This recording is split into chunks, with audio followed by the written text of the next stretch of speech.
Good evening, everybody, and welcome back to Gunnerstown Podcast. Today, we're going to be looking back, obviously, at a surprising victory last night over Liverpool. I think we'd be safe to say we're all probably quite surprised. And obviously, we're looking ahead to the FA Cup semi-final. Tonight, I'm in the chair instead of Chris. I'm doing the Dave 66, Dave Seeger. Most of you may know that. And I'm joined tonight by Woz from the AFC Analysis and Mike McDonald, two of our pod regulars. So welcome, guys. In good mood after last night? Yeah, it's weird, but yeah, for sure. Okay, so the first thing that I was thinking about that I want an honest answer to, and you can, I'll go to you first, Mike, and then to you, was when you saw the team announced last night, were you surprised and why? Yeah, Mike? I was surprised somewhat because they put out their first 11, not that we know what they're going to do, but and we didn't. I understand it, though. It's hard not to understand it with a game every literally 3 days. Players throughout the squad at different levels of fitness and different levels of capability. I was surprised that Nelson came from no minutes to start in the game. That was out of nowhere. The rest of it, not a huge surprise. And then, of course, the lineup, which maybe we'll go into in a minute, that was very interesting. And that was a brand new tactical sort of look, a little couple of twists, Yeah. Was your first thought he's resting players for the FA Cup semi-final, for example? Or did you think it was purely tactical? Do you know what, Dave? As the years have gone by, I used to get so frustrated at the lineups and get myself so worked up. But I actually feel now in Mikel Arteta, we've got a manager that whatever he's doing for a reason. And I can sit there and accept that now. Whereas before, I'd look at it and think, why is he doing this? Why is he doing that? And you know what you're going to see because you've seen it all before. And when Arteta does something slightly different or tweaks it, he's doing it for a reason. And we can, after the game, it's very easy to look back and say, wow, that's why he done that. And at the time, that's why he's doing what we're doing and we're doing what we're doing because this guy knows what he's doing. And I'm sort of learning gradually to sort of not worry too much about the team and even get too hung up on sort of the formation. It's more of a flexibility and a manager who actually knows what he's doing. He's got a plan and it might not work, but at least he's adapting, he's changing things, and he's sort of, it's exciting to see because he's using the entire squad. He's playing differently for different opponents, and he ain't even got any players yet. So it's all positive. And yeah, I've just tried to sort of calm down with the old line. It does give you a lot of confidence, and in turn, it must give the squad, the young players particularly, a lot of confidence in that. They must all feel at every training session they're within a chance, they have a chance of playing the next fixture. Whereas we had so many years of, we sort of knew that what the team was going to be if everyone was fit. Certainly under Wenger, we could look at those brilliant alterations and tactics changes, but mostly they were driven by injury. He didn't often just change tactics or players he selected for the sake of it. Whereas with Arteta, it's almost the opposite extreme, isn't it? Yeah, exactly. You look at. I feel like if you look at throughout the entire season and give Emery a little credit as well, both of these coaches have played youngsters. And I know we call ourselves a big club. We still are, I suppose. I know our results don't, the table doesn't say that per se, but we're about the only big club that's offering these opportunities to players like Nelson, Nketiah, Willock, and not just sometimes. A lot of these other clubs will sprinkle them in every once in a while, like Foden at Man City. He's only got to play when the league was done and dusted. We're at the same time down where we are. We're playing 5 or 6 of them. So I think it is perhaps a luxury of not being challenging for honours. It's not it's easy to say that where we are now, though, isn't it? I mean, if we were third and going for second, or fourth and going for third, would Arteta be changing the squad week in, week out? We'll never know at the moment. But it is a luxury he has. But having said that, he's got an incredible batch of young players, probably that we haven't seen. Well, I don't even know really the last time we saw such a group of young players. Probably the mid-'80s was the last time we had a group of this much talent, I think. Yeah. But so in the game then, so I know because we've had this conversation offline, but I when you saw the 11, I think you both, on our group said, one of you said 3-4-3, one of you said 4-3-3, and I think even watching the game, I'm not absolutely convinced either of you are right, or I was right, or I was wrong. I think what we can surmise is, and it goes back to Arteta's flexibility, is we perhaps have two different formations when we've got the ball and when we haven't got the ball, which is probably fair to say. But when you saw it, did you think 3-4-3 or did you think 4-3-3 was first? Yeah, I again, I'm learning as I'm watching and learning with Arteta, but I did initially believe 4-3-3. I did think Saka was the left of the trio in midfield. And like you said, during the game, as you watch it develop, the way that Arteta sort of set up, it was a narrow three in possession, and he just tucked Saka in to match Alexander-Arnold and sort of shifted the emphasis to ensure Liverpool went to the left side. And it was really good to actually see, because we snuffed them out, and every time they tried an underlap or an overlap on that left side, Torreira was across, we had balance, the distancing was right, and it just looked right. And although Liverpool had a hell of a lot of the ball, realistically, major chances, we sort of nullified them, as Arteta tried to do. But yeah, with formation-wise, like you said, sometimes you're watching it and Saka is tucked in, but I think he was literally in that space, protecting the Alexander-Arnold and that sort of half space, and trying to stop Salah and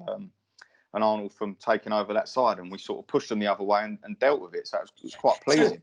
So if that's the case, Mike, obviously by doing that on that side and not necessarily on the other side, we left ourselves exposed on the other side, and that obviously led to the goal, which was very well taken. But that was Robertson doing what we're trying to stop Alexander-Arnold doing. So could that really have been a conscious decision? Could he have sat there and thought, that's more of a threat? I mean, Salah and Arnold and Robertson and Mane, swings and roundabouts, really. So was that a conscious decision, Mike? Do you think that he genuinely thought the threat was more on the right from Liverpool?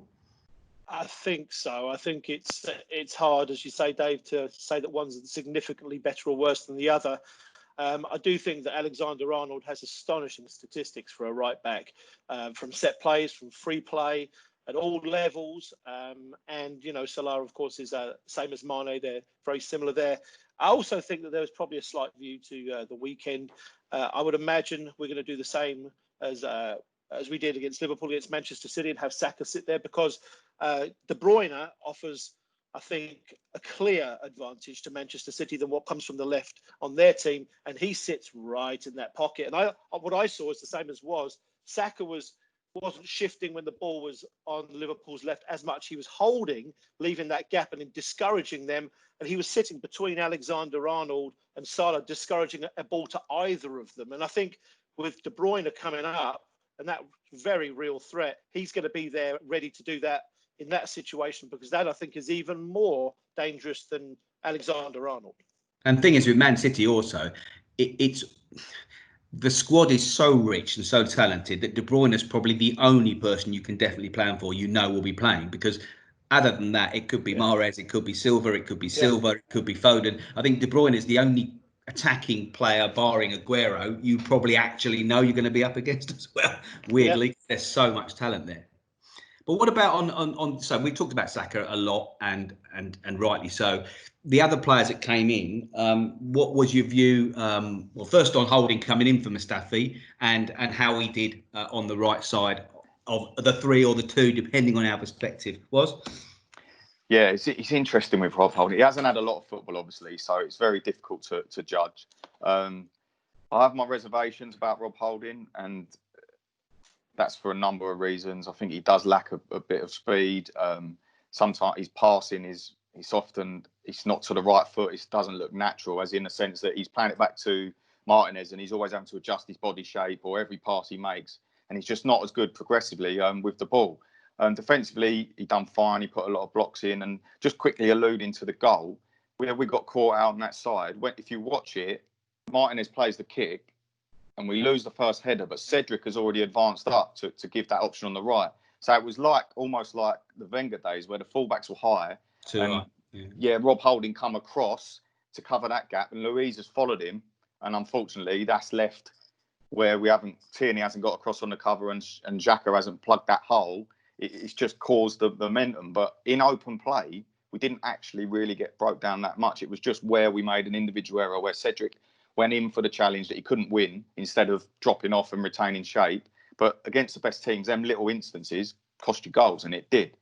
So, but yeah, I think Rob Holding done well, and he needs a run of games in the team if we're going to judge him fairly.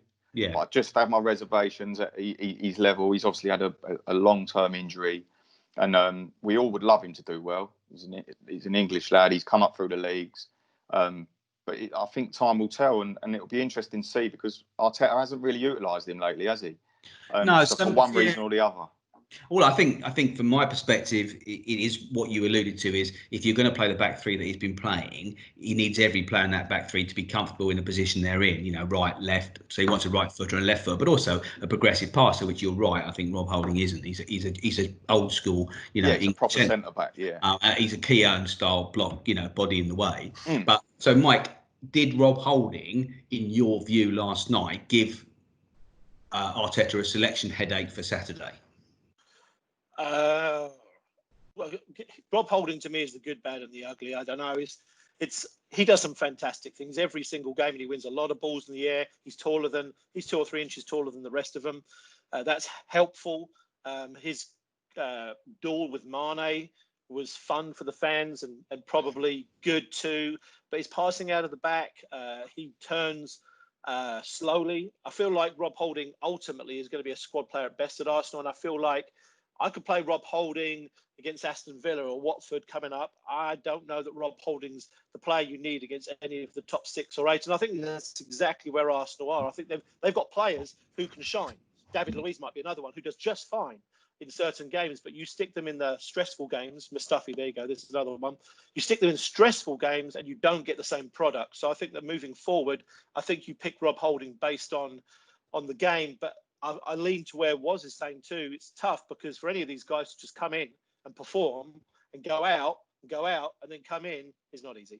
Yeah. Also, just to jump in, Dave, sorry, the point you're making about all the centre-backs there, I think we're almost flourished. I've said it before, with what you'd call secondary centre-backs. And if you did have a Van Dijk come in, someone like that, an actual leader, you're then picking from the best of the rest to partner him. And you're never going to have 2 Van Dijks in your team. And that's proven for Liverpool. It's improved the fortunes of Matip, Lovren on occasion, Joe Gomez. They all look better because they're playing in a balanced, settled team alongside a genuine world-class player.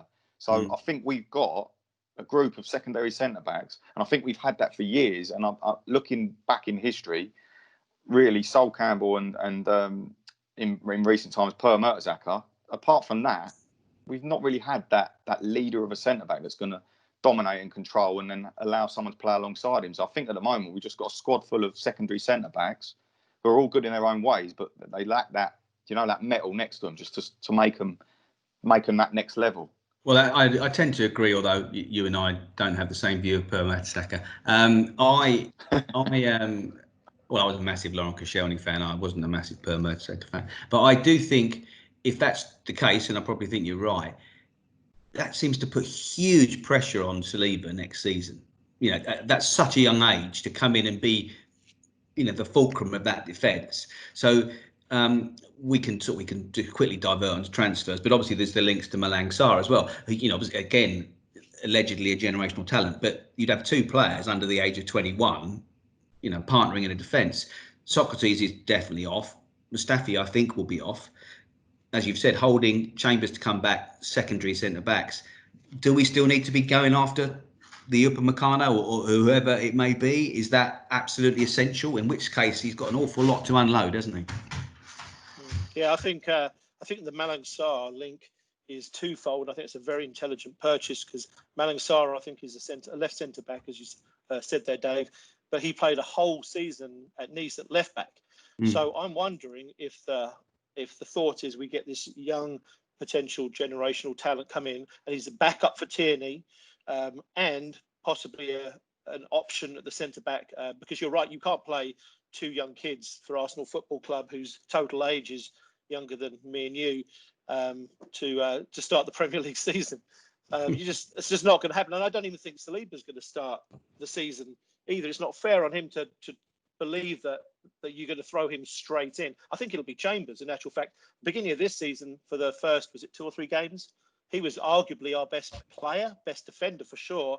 So maybe we see Chambers and Marie, and Luiz will probably sneak his way in there. But I think the Sarr thing is about left back and left centre back.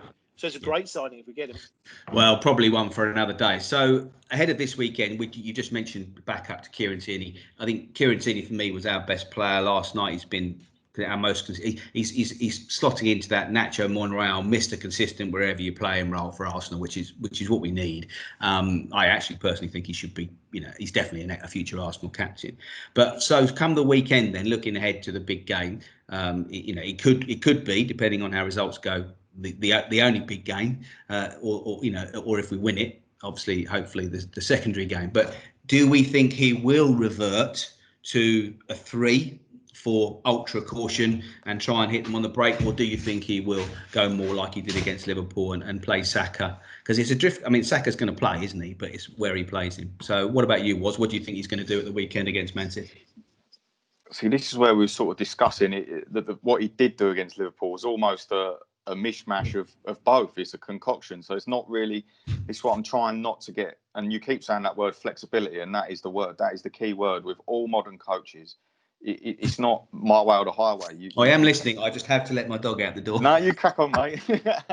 No, it's just it's one of them scenarios where I think rather than adopt this sort of this 3-5-2, if you go to where you can change, that's the glory with having Tierney as the inside left of the 3 centre backs, or as the natural, do you know what I mean, the natural fullback, and with Saka being adaptable as well. And I think this is kind of like Mike was saying about possibly a signing of Malang Sarr. It would be that kind of player that we'd be bringing in that is adaptable, that can play in multiple areas of the pitch, and he's comfortable. And I think, again, I have no idea in the nicest possible way what he's going to do against City. And I'm really excited to see it because he's been working towards it. He's had all these games. He knows this is the big game of the season now. We've played some big clubs. We've had... Against Spurs, I thought we were unlucky. We dominated the ball, but we didn't quite finish the game off. Against Liverpool, we touched none of the ball, but we won the game. So it's not, we can't really pinpoint anything and say, this has been awful, this has been fantastic. It's all a learning curve and it's all a process for me. People seem to forget that this is Arteta's first few months at the club in reality. And just with what's happened, the way it's happened, it feels like he's been here a lifetime. But the fact of the matter is, he hasn't had any time to do what he wants to do. And he's working with a squad that he's inherited, and it's promising that you're seeing players grow in certain areas, and you're seeing them doing different things and being more comfortable at things that you wouldn't used to see them do. So it's nice to see that, and I think the real acid test for Arteta will be after the next few windows, and we really will then get to see what his approach is. But with regards to the weekend, I'd like to think he would follow suit what he done against Liverpool personally. I think it gives us then the option to break. It's just we know we're not going to have much of the ball, and we know we're going to have to be very clinical when we do get a chance, because we will get a chance, and there is plenty of pace on the counter. There's outrageous pace on the counter, to be fair. Yeah. And if we get it right, no one can stop us on the counter. So we just got to sit in, bed in strong, keep them distances tight, and try and spring, because we know Arteta knows where we're at as a level. He said in his interview, didn't he? We cannot compete at the moment with these teams. That's simple. That's factual. That's not over a season, a one-off game. Yeah, exactly. And he said, we know what we got to do to get the result. I'm going to set the players out to do it. If they do what I tell them, then we've got a good chance, regardless of their ability. If we match them with passion, with energy, with fight, and with intelligence, we've got a chance. But ability, it comes down to moments in big games, like he keeps alluding to. I think one of the big decisions he's going to have to make, because in your piece just then was you mentioned 2 things that would suggest 2 different players. Xhaka will play, okay, we know that. He's got Torreira, who played well for his first full game, who can break up play, who can stop them having all the possession in one sense, but he's not the guy who's going to release the pace that you want to release. But that is a decision he's going to have to make, because I think Xhaka will definitely play, and he's got a choice between Torreira and Ceballos. So, Mike, you're Arteta, given you've got 2 players who do very different jobs, both of which are needed on Saturday in spades. What do you do? I think that you play Dani Ceballos. I think he's got more rhythm, and I think he's shown recently a far more willing energy to play his defensive game, and he's won a lot of balls defensively. Yeah, true. And he offers more technical security and penetration going forward. That's the one thing he's added over the last 2 or 3 games. I've noticed he's clearly been told, when you get it, see if you can drop a shoulder and accelerate off your first touch. And Arsenal are going to need to break through that midfield. Didn't do it against Liverpool. And Dani Ceballos is the man to do to do that. And the forwards are starting to play off the shoulder as a result of the way Ceballos has been playing as well. They're starting to have more confidence in making the runs, particularly Aubameyang, because it's been frustration for me, given the pace and the talent of the guy, how rarely you see him making those runs behind. I mean, Theo Walcott made more runs in a game than Aubameyang's made the last few months, and suddenly with Ceballos, you feel like he's making those runs now because he's confident there might be a pass. It's a great point. Just touch on this quickly, Mike. Sorry, mate, to interrupt, but the point you make I'm watching Reece Nelson a lot of the time, and his movement is fantastic. He comes short a lot, but he does sprint in behind. He is spinning. We saw him. He was offside 3 or 4 times, but that's against one of the best defences in the league. His movement, he's on the shoulder, he's clever, he's intelligent. It's all about confidence. And like you're saying about Ceballos, there was an instance yesterday where after he come on, Aubameyang was away, and he just did. The ball was there to be played. The space was there, and he just didn't play it. And I think that is down to confidence because, as Mike said, we're seeing him grow. Ceballos, he's growing as a player. Ceballos didn't play the ball. Yeah, he didn't play the ball in the previous games. He has been. Yeah, exactly. But I think with him, it's just a mental block at the moment. Where if he can free himself, and like he's saying, his first touch, he's getting away from people, and what Mike did touch on is what he has been doing brilliant is winning possession back. I didn't know he had this gritty side to his game. He's very, he doesn't strike you as that kind of player, but he really is a gritty midfielder that has got footballing ability. And I'd like to see him. He's still young. It'd be interesting to see if he continues to grow with confidence because he could be a real utility player in that midfield for us. Yeah, and obviously the price apparently has dropped from 40 million to 22.5. So the decision to be made, because that's probably in the price bracket that we're going to be shopping in. So does that come with gum shield? Does that come with gum shield included? It spent most of the time out the other night. The other thing that's interesting, let's go back to Reece Nelson, because I know you're a massive fan of Reece Nelson, but equally you're a massive fan of Pepe. I am getting, it's one of those things where you sign someone for £72 million. I desperately want him to succeed at Arsenal Football Club, and I know there's a player there. He's frustrating me enormously at the moment. In that he's not making the runs. He's going the wrong way. He's getting in the way of his fullback sometimes. And I wonder whether that might be a surprise that he will stick with Reece Nelson at the weekend. Is that something you think is possible, or do you think Pepe will just come in? Everything's possible with Arteta. Absolutely everything is possible. Because I'm assuming obviously Aubameyang will play with Lacazette. So you would have thought Aubameyang would play. But yeah, it'd be really interesting to see what he do. I do personally think that Reece might drop to the bench. I think that was probably the plan. But again, everything he does for a reason. I'm watching the game last night and I'm thinking, please switch the wingers, please switch the wingers, please switch the wingers. And then 10 minutes later, Pepe presses on the left to Alexander-Arnold, stops the pass from the keeper. Nelson presses and it all works. And they've been working on that. This was something that's done in training. This ain't by accident. So Pepe's, as soon as he's seen the ball go back towards the keeper, he's gone. He's off like a rocket chasing Alexander-Arnold. So Alisson knows he can't go right. There's only one way he can go, and Lacazette reads it. And all of that makes me think, it's not an accident that. This is something that they've been practicing on. They've been practicing on the ball getting released to Alisson and pressing as a trio. And then when you see it like that, you think, okay, this is what he's been training on. This is what he's told to do, and it's happened. You make the job of a host very easy, to be honest, because it's an excellent point, and it logically follows on, because the pressing feature in recent weeks has been the feature for Arsenal. Really, it's been a revelation, because we've seen spells early Emery where we pressed very well, but never for 95 minutes. And certainly the first game back against City, we looked. In theory, we were supposed to be fitter than them. We didn't look it. So, so they must have been working hard in training, not just on the press, but on the fitness to press for, such a long period of time in a game, and in packs as well. So that's obviously something that Arteta's decided. Mike, is that something that you've admired the last few weeks? You're thinking, where's that been? Oh, yeah, for sure. I don't know what the percentages are, but there's been a lot of goals scored this season by stealing it off the goalkeeper, pressing the back four. It seems like happened at Southampton recently, didn't it, as well? Yeah, it did. And I remember Aubameyang at Watford. Was that this season? This season's been so elongated. He tackled the goalkeeper there, but Nketiah's done it a couple of times last night. I think that's very evident. It's evident all over the field. And I love what you said, Dave. It's not just Arsenal are a pressing team. They have managed to get to the point from the beginning of this restart to now. The last 2 or 3 games, they've been pressing the entire game. And I don't even think I see another team in the league that is pressing for that length of time. And Liverpool would be the team you would think of, I guess, if you were, thinking of a pressing side as well, ironically. Yeah, and I actually think that that he will start Nelson.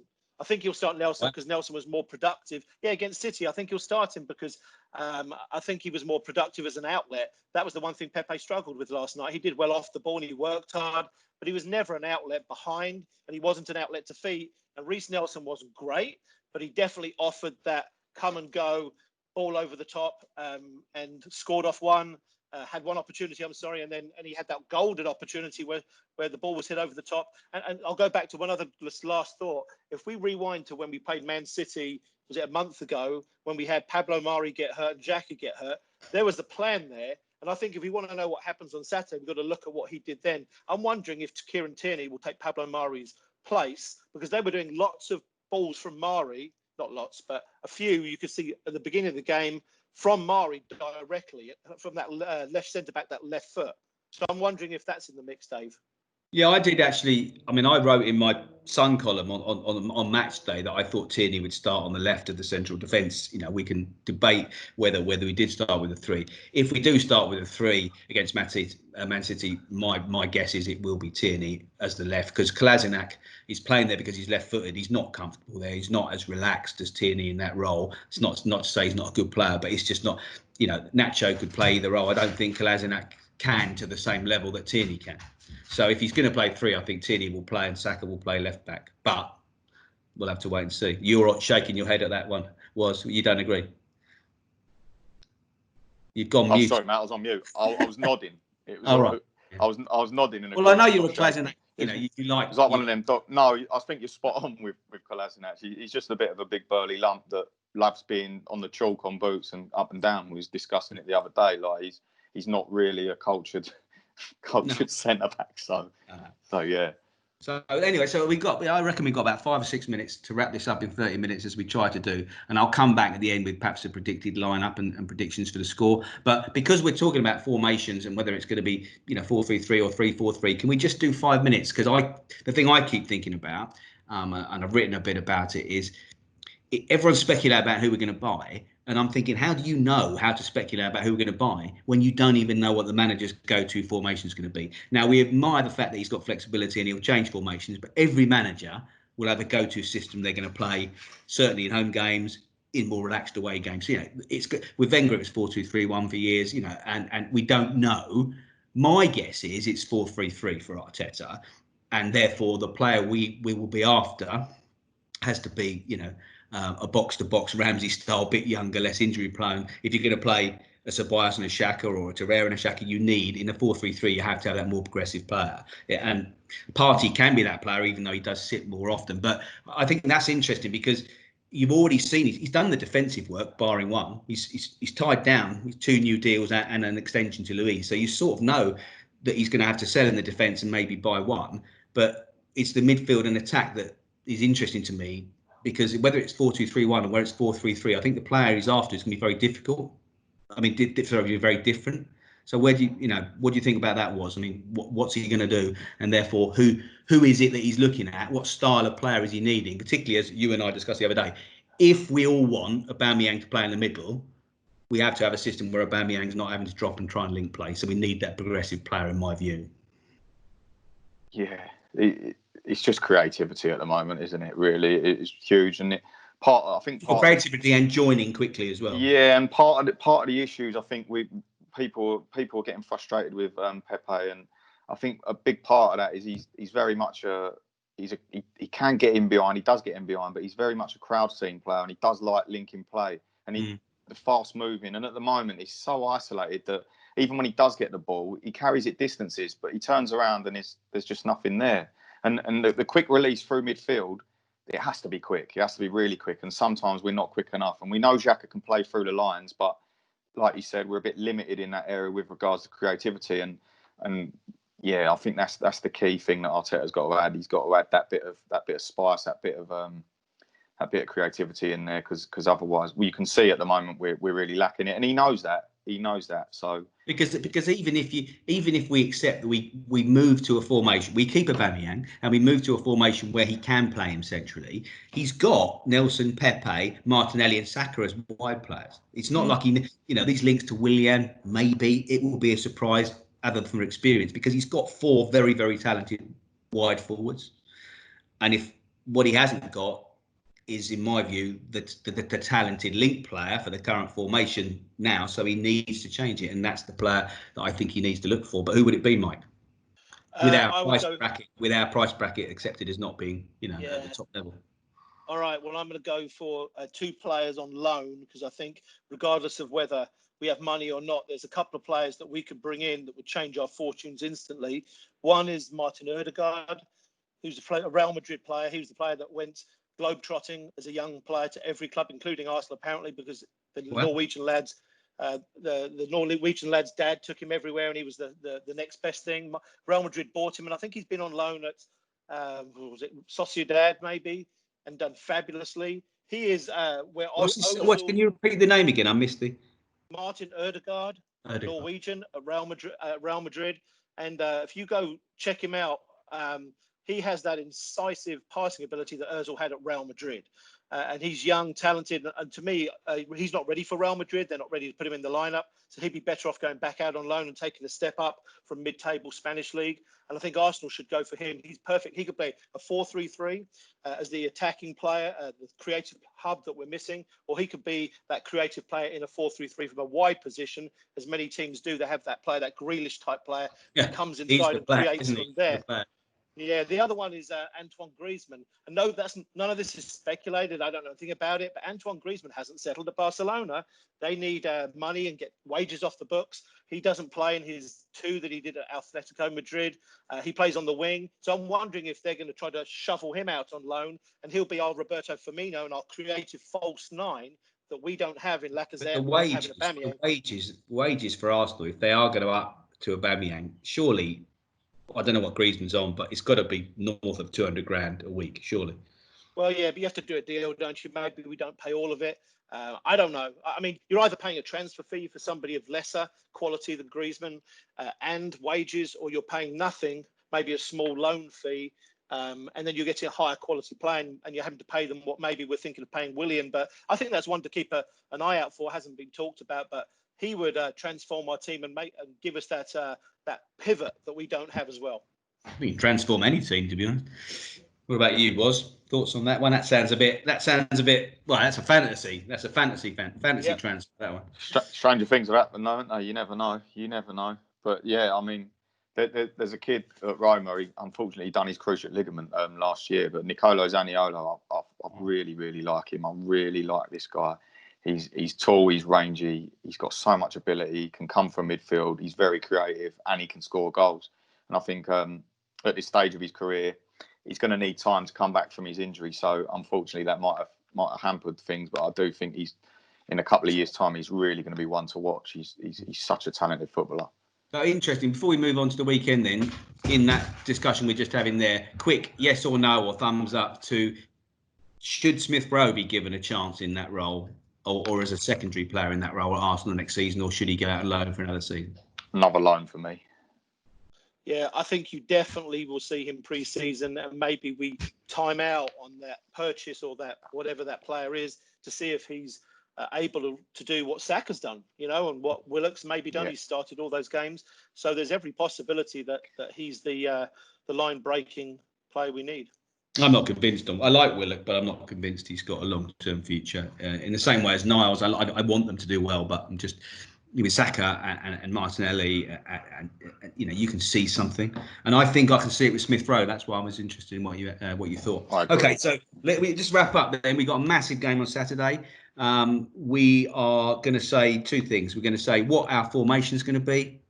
Any particular surprises in selection, which I think we've already covered, and finally hit me with a score prediction, and I'll do the same. So, wow. I think he will go similar to Liverpool.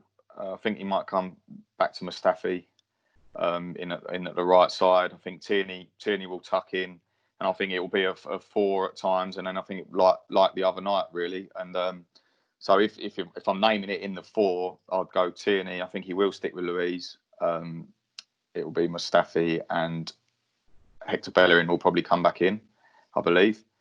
And then the midfield, it's going to be maybe Ceballos will come back in alongside Xhaka in there, and then Saka and That's at 3, but obviously reverts. And then the front 3, I think he will go with Aubameyang, Lacazette, and this is where me and Mike are going to differ with. I think Pepe might get the nod, but it's by. It really is. So it's all down to, and he will have worked on it, and he will know exactly what he wants his front 3 to do. So it'll be interesting to see, because there'll be pressing triggers, and you know, if you press City in certain areas, especially at the back, they can be susceptible. And definitely. And so he will know that better than any other manager out on the planet, because he spent the last few years with them. So let's whatever he does pick, let's see what happens. I mean, I'm not going to moan. Do you know what I mean? not like I used to. Agree? Disagree, Mike?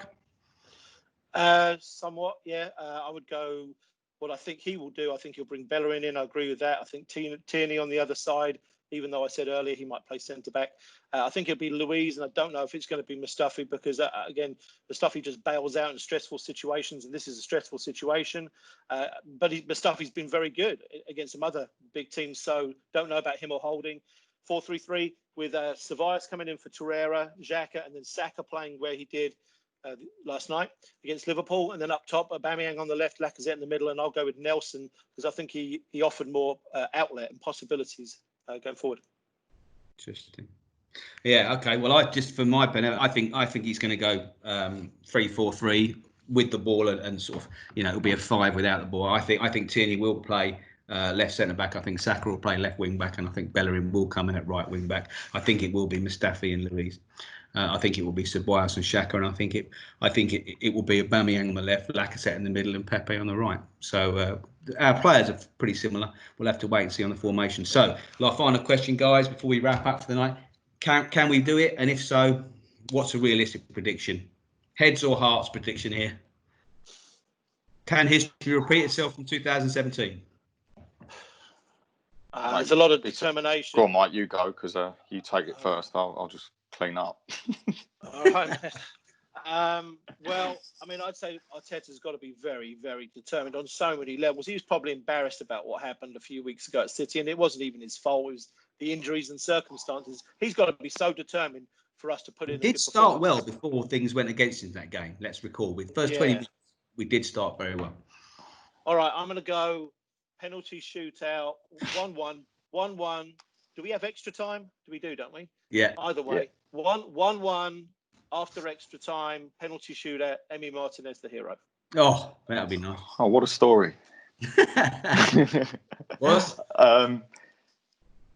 I could never predict we're going to lose, because I just can't do it, because I'm an idiot. I'm not realistic, but I do genuinely believe if Arteta, he's going to have a plan, and like Mike alluded to, he didn't really get a chance to see it through last time because he had so many things go wrong. So if we can stay tight, stay compact, stay in the game, if we're in the game at half time, if we go in level, it's just going to be key moments again. And we've seen it in some games where we haven't took them key chances, and we've seen it in the Liverpool game where we did. So let's hope it's one of them games, because Arteta said himself, when it gets to that level, it's margins. It genuinely is margins. If you put the effort in, you put the work rate in, and you keep the distances close, and you don't make individual errors, it's going to be down to taking your chances. And let's hope that this might be the thing that would ignite someone like Pepe or Aubameyang can get back in the groove, and we do just take a chance and we go to the final.